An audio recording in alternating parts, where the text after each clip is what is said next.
બાદ એક અત્યારે ગેરકાયદેસર બાંધકામ તોડવાની શરૂઆત થઈ ચૂકી છે અને ચર્ચા એ પણ ઉઠવા પામી છે કે ઉત્તર પ્રદેશમાં યોગીનું બુલડોઝર તો ગુજરાતમાં દાદાનું બુલડોઝર। સીધી તસવીરો તમે જોઈ શકો છો। દાદાનું બુલડોઝર ફરી વળ્યું છે। સૈયદપુરા વિસ્તારની અંદર ગેરકાયદેસર બાંધકામો હતા અને તેને તોડી પાડવામાં આવ્યા છે બુલડોઝર લગાવીને। આ તસવીરો તમે જોઈ શકો છો। તમામ એ ગેરકાયદેસર બાંધકામ ઉપર અત્યારે સુરત મહાનગરપાલિકા છે એ અત્યારે એટેકિંગ મૂડમાં જોવા મળી રહી છે। ત્યારે જે દુકાનદારો હતા તેઓ પોતાનો સરસામાન બચાવવાનો પ્રયત્ન અત્યારે કરતા જોવા મળી રહ્યા છે। બીજી તરફના દ્રશ્યો તમને બતાવીશું। જે પ્રમાણે સૈયદપુરા વિસ્તાર હતો સામે છેડે જે તમામ લારી ગલ્લા હતા એ ઉઠાવી લેવામાં આવ્યા છે। ત્યારબાદ જો રૂખ કરવામાં આવે તો સામે છેડે અત્યારે હાલ બુલડોઝર દ્વારા દુકાન છે એ તોડી પાડવાની કવાયત હાથ ધરવામાં આવી રહી છે। આ પ્રમાણે તમે તસવીરો જોઈ શકો છો।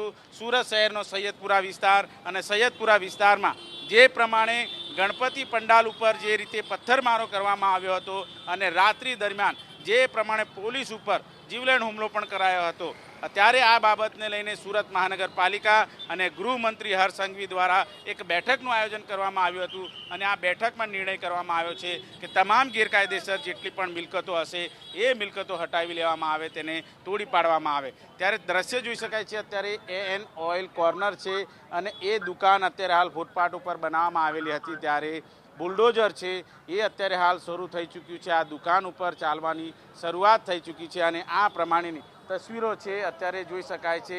જે પ્રમાણે અત્યારે હાલ લોકો છે ગેરકાયદેસર બાંધકામને લઈને અનેક ફરિયાદો થતી હોય છે, ત્યારે દાદાનું બુલડોઝર છે એ ગુજરાતના સુરતમાં સૈયદપુરા વિસ્તાર આવ્યો છે જ્યાં ગણપતિ પંડાલ ઉપર પથ્થરમારો કરવામાં આવ્યો હતો।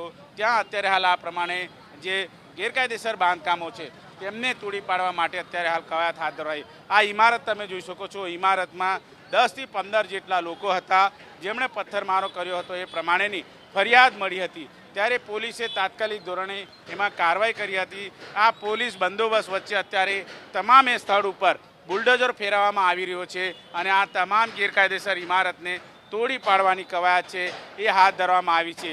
જો કે સવારની પહોરમાં જ્યારે અહીં જે રીતે દુકાનો હતી, મોટી મોટી દુકાનો હતી અને શેડ બનાવવામાં આવ્યા હતા, પરંતુ આ બાબતે ખ્યાલ આવતા કે આ રીતે ગેરકાયદેસર બાંધકામ છે બરાબર સૈયદપુરા પોલીસ ચોકીની બાજુમાં આ ગેરકાયદેસર બાંધકામો આવ્યા છે, ત્યારે એને તોડી પાડવા માટે સુરત મહાનગરપાલિકા દ્વારા કવાયત હાથ ધરવામાં આવી હતી। ને અત્યારે જોઈ શકાય છે ઉત્તર પ્રદેશની તર્જ પર જે પ્રમાણે બુલડોઝર છે એ આરોપીના ઘરો પર ચાલતા હોય છે, તેમની મિલકતો પર ચાલતા હોય છે, ત્યારે સુરતમાં પણ એ જ પ્રમાણે જોઈ શકાય છે દાદાનું બુલડોઝર છે એ કામે લાગ્યું છે। ગૃહમંત્રી હર્ષ સંઘવી અને મેયર દ્વારા જે રીતે ગેરકાયદેસર બાંધકામને લઈને બેઠક કરાઈ હતી, ત્યારે આ સ્થળ ઉપર દાદાનું બુલડોઝર છે એ ફરી વળ્યું છે અને તમામ ગેરકાયદેસર મિલકતો તોડી પાડવામાં આવી છે।